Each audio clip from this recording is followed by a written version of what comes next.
तकरीबन 4 दाइयों से मुशावरों की दुनिया में हूँ, वो चाहे उमर फारूकी हो, मैंने उनकी निज़ामत में पढ़ा, सकल अंसाब की निज़ामत में पढ़ा है ना, मुसलसल मलिक ज़ादा मंजूर साहब की, उसके बाद आखिरी जो है नी इस सिलसिले के जो नाजिम थे मोहतरम अनवर जलालपुरी साहब, जिनको आपने बखूबी सुना होगा। जैसे ही अनवर जलालपुरी साहब का इंतकाल हुआ, ऐसा लग रहा था कि शायद निज़ामत उनके साथ चली गई, ऐसा लग रहा था कि निज़ामत अनवर भाई के साथ चली गई, लेकिन ऐसा नहीं है। आज की तारीख में नदीम फर्रुख, मैं कभी नस्र की गुफ्तगू नहीं जानता, वो मेरे जज्बात हैं जो मैं इनके लिए कह रहा हूँ, सच्चाई ये है।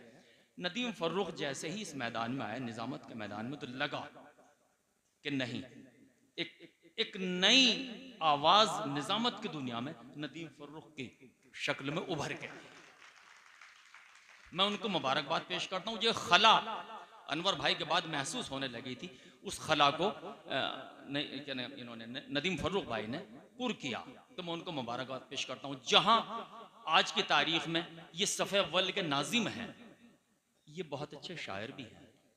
अब तक ये उस माइक पे थे, हम लोगों को बुला रहे थे, लेकिन मैं गुजारिश करता हूं कि अब आपका काम इस माइक पे है, तो उस माइक से उठ के आप इस माइक पे आ जाएं और अपनी शायरी का बेहतर मुजाहरा करें। आप हजरात की खिदमत में आइए। खुर्शीद हैदर साहब चूंकि मेरे अच्छे दोस्त हैं, तो दोस्ती में कुछ दो चार लफ्ज़ उन्होंने मेरे लिए ज़्यादा खर्च किए, और ये उनकी मोहब्बतें भी हैं और दोस्ती का तकाजा भी।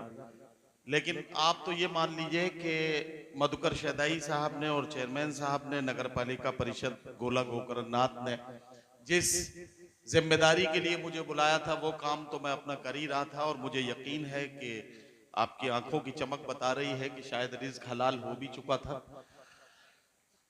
लेकिन ये बात बिल्कुल खुर्शीद भाई की सच्ची बात है कि मेरा जो असल काम है, वह एक शायर के तौर पर इस दुनिया में आया। और मैं अक्सर लोगों से ये कहता हूं कि शायर जो है वो बनते नहीं है, शायर अल्लाह पैदा करता है। शायर जो है वो किसी फैक्ट्री में बनाए नहीं जा सकते हैं, किसी स्कूल में सिखाए नहीं जा सकते हैं। कोई इंसान उर्दू में डॉक्टरेट कर सकता है, 3-3 बार पीएचडी कर सकता है अलग अलग टॉपिक्स पर, लेकिन अगर अल्लाह उसे ये सलाहियत न दे, अल्लाह अगर तौफीक न दे, तो एक मिसरा वो नहीं कह सकता। तो ये मान के चलिए कि शायर जो है वो अल्लाह पैदा करता है, उसको बनाया नहीं जा सकता है। अब मेरा असल काम तो शायरी है, निजामत एक इजाफी जिम्मेदारी है जो मुझे सौंपी जाती है, उसे मैं पूरा करता हूं। अब चूंकि अपनी कॉपी चेक कराने का वक्त आ गया, तो थोड़ी सी टांगें कांप रही हैं। थोड़ा सा अगर आप मोहब्बतों से, दुआओं से नवाज देंगे तो मेरा भी काम चल जाएगा। बाकी बहुत ज्यादा वक्त आपका नहीं लूंगा, थोड़ी देर में अपनी बात खत्म करूंगा। कुछ नए कुछ पुराने मिले जुले शेर कुछ आपको सुनाऊंगा। 4-4 मिसरों से पहले आपके करीब पहुंचता हूं और उसके बाद कुछ शेर आपको सुनाता हूं। अरे वो भी सुनाऊंगा, रुक जाओ, केतली सबसे पहले खुलवा रहे हो। हाँ 4 मिसरे सुने पहले। सबसे पहले, कभी झूठे उसूलों की तरफदारी नहीं होती, किसी के सामने हमसे अदाकारी नहीं होती। कभी झूठे उसूलों की तरफदारी नहीं होती, किसी के सामने हमसे अदाकारी नहीं होती। सियासत ने दिलों में नफरतों का जहर बोया है, वगरना गांव में नफरत की बीमारी नहीं होती। सियासत ने दिलों में नफरतों का जहर बोया है, वगरना गांव में नफरत की बीमारी नहीं होती।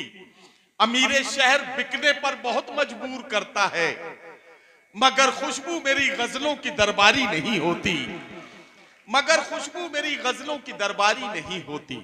4 मिसरे सुने, अब कुछ 4 मिसरे नए सुनाता हूं आपको, जो इन दिनों जो शेर कहे हैं, तो उनमें से 4 मिसरे सुने कि यूं ताल्लुक को तोड़ देते हैं,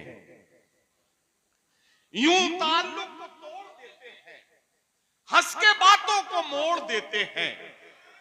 साथ मांगो अगर अजीजों से, मशवरा दे के छोड़ देते हैं।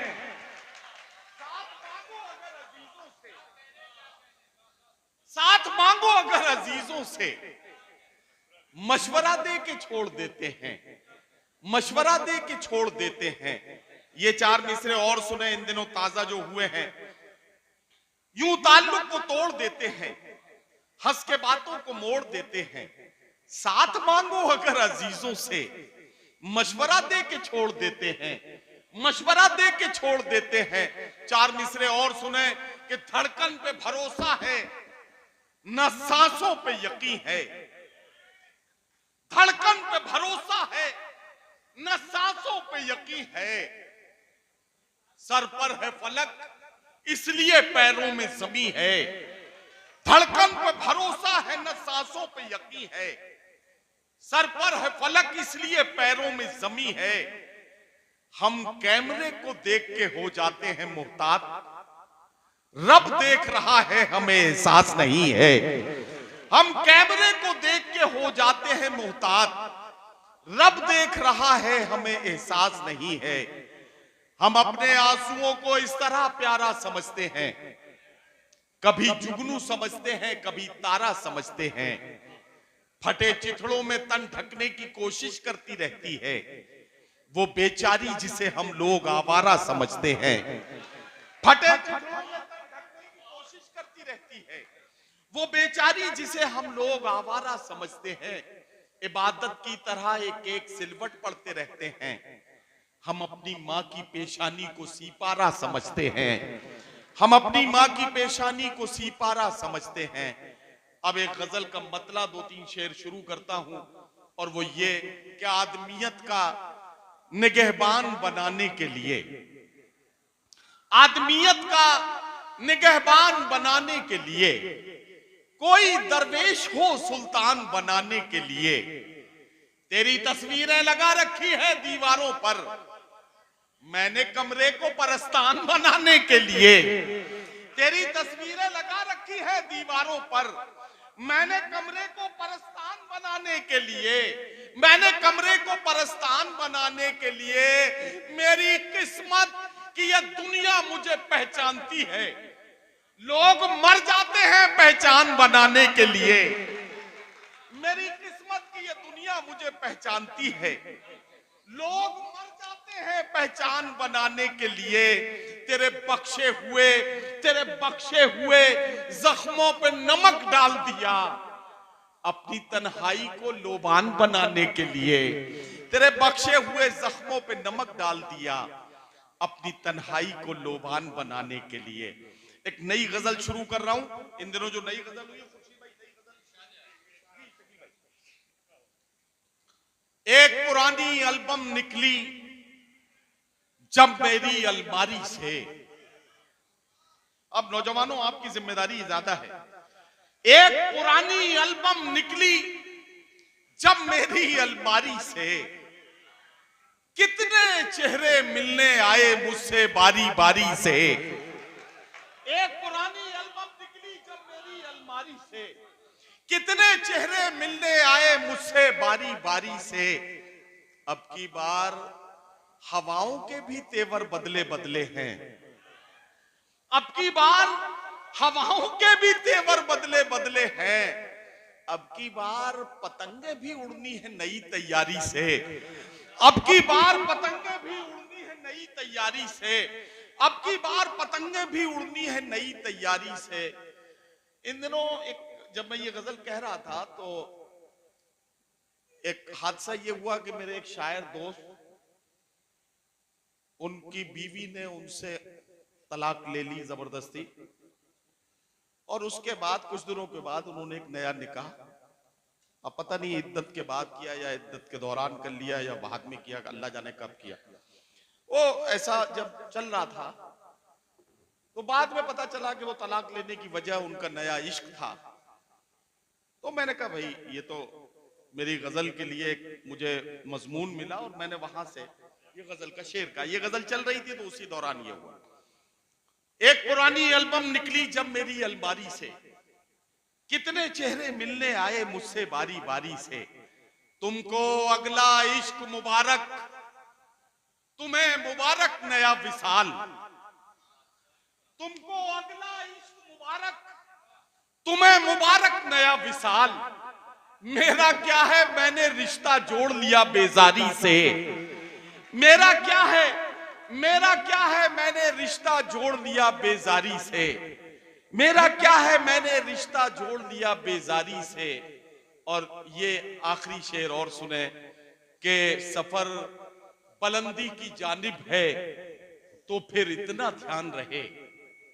ये शेर बतौर खास कि सफर बुलंदी की जानिब है तो फिर इतना ध्यान रहे, सफर बुलंदी की जानिब है तो फिर इतना ध्यान रहे, सफर बुलंदी की जानिब है तो फिर इतना ध्यान रहे, समझ समझ कर रखना हर एक कदम बड़ी होशियारी से। बहरहाल वो एक लफ्ज कहीं मैं मिस कर रहा हूं, मैं मुकम्मल कर दिया बस ऐसे ही। हर एक कदम बड़ी होशियारी से। और हरफ आखिर में मोहतरम शहदाई साहब की पसंदीदा गजल के 3 शेर और आपकी जहमत तमाम। वो शख्स बाअमल था मगर जिद पाड़ गया, अपनों से दूर होके मुसीबत में पड़ गया। वो शख्स बाअमल था मगर जिद पाड़ गया, अपनों से दूर होके मुसीबत में पड़ गया। उसने भी सबके साथ मेरी की मुखालिफत, उसने भी सबके साथ मेरी की मुखालिफत, जिसके लिए मैं सारे जमाने से लड़ गया। उसने भी सबके साथ मेरी की मुखालिफत, जिसके लिए मैं सारे जमाने से लड़ गया। मिट्टी से अपनी जो भी वफाएं न कर सका, वो पेड़ आंधियों में जड़ों से उखड़ गया। और जिस दिन मेरे उरूज की उसने खबर सुनी, जिस दिन मेरे उरूज की उसने खबर सुनी, उस दिन से उसका ज़हनी तवाजुन बिगड़ गया, उस दिन से उसका ज़हनी तवाजुन बिगड़ गया। बहुत बहुत शुक्रिया हजरात। मैं समझता हूं कि मैं अपने हिस्से का वक्त ले चुका हूं। क्या हुआ? अच्छा, केतली। अच्छा अच्छा, केतली वो बिना केतली के बात बनेगी नहीं। ये बहुत समझदार लोग हैं जो इस तरफ बैठे हैं। तो मैं भैया वो केतली आपकी आपके हाजिर कर देता हूँ। ये सुन लीजिए एक मतला बस। हालांकि चाहता तो ये था कि गजल और पढ़ता मैं, जो इन दिनों बहुत बिल्कुल दोबारा से नई हो गई है, तो मैं वो चाहता था। लेकिन चलिए, अब आप कह रहे हैं तो मैंने यही चाहा था कि एक आदमी कोई कह दे जिम्मेदार सा, बस मैं पढ़ दूंगा। फिर ये गजल सुने, बल्कि गजल सुने भी और मेरी तरफ देखे भी, तब आपको ज्यादा समझ में आएगा। हाथों को कशकोल बनाए बैठे हैं, हाथों को कशकोल बनाए बैठे हैं, भूखे बच्चे गोल बनाए बैठे हैं। हाथों को कशकोल बनाए बैठे हैं, भूखे बच्चे गोल बनाए बैठे हैं, भूखे बच्चे गोल बनाए बैठे हैं। आप हंसी प्याले से धोखा मत खाना, आप हंसी प्याले से धोखा मत खाना, वो जहरीला घोल बनाए बैठे हैं। आप हंसी प्याले से धोखा मत खाना, वो जहरीला घोल बनाए बैठे हैं, वो जहरीला घोल बनाए बैठे हैं। और गजल का शेर सुनो गजल के चाहने वालों, कि वो शोलों की बारिश करने वाला है, वो शोलों की बारिश करने वाला है। हम कागज के खोल बनाए बैठे हैं, वो शोलों की बारिश करने वाला है। हम कागज के खोल बनाए बैठे हैं, हम कागज के खोल बनाए बैठे हैं। और ये शेर कि दुश्मन आखिर दस्तारों तक आ पहुंचा, दुश्मन आखिर दस्तारों तक आ पहुंचा, हम रिश्तों में झोल बनाए बैठे हैं। दुश्मन आखिर दस्तारों तक आ पहुंचा, हम रिश्तों में झोल बनाए बैठे हैं। उसकी कोशिश बिकने पर मजबूर हो हम खुद को अनमोल बनाए बैठे हैं। उसकी कोशिश बिकने पर मजबूर हो हम खुद को अनमोल बनाए बैठे हैं। हाथों को कशकोल बनाए बैठे हैं, भूखे बच्चे गोल बनाए बैठे हैं। अब वो भैया आपकी अमानत। आज फिर चाय की मेज पर, यही सुनना चाहता मालूम था, ये अपने अब्बा के जमाने से सुन रहे हैं इस वाले शेर को। आज फिर चाय की मेज पर एक हसरत बिछी रह गई। आज फिर चाय की मेज पर एक हसरत बिछी रह गई। प्यालियों ने तो लब छू लिए, केतली देखती रह गई। प्यालियों ने तो लब छू लिए, केतली देखती रह गई। बहुत शुक्रिया हजरात।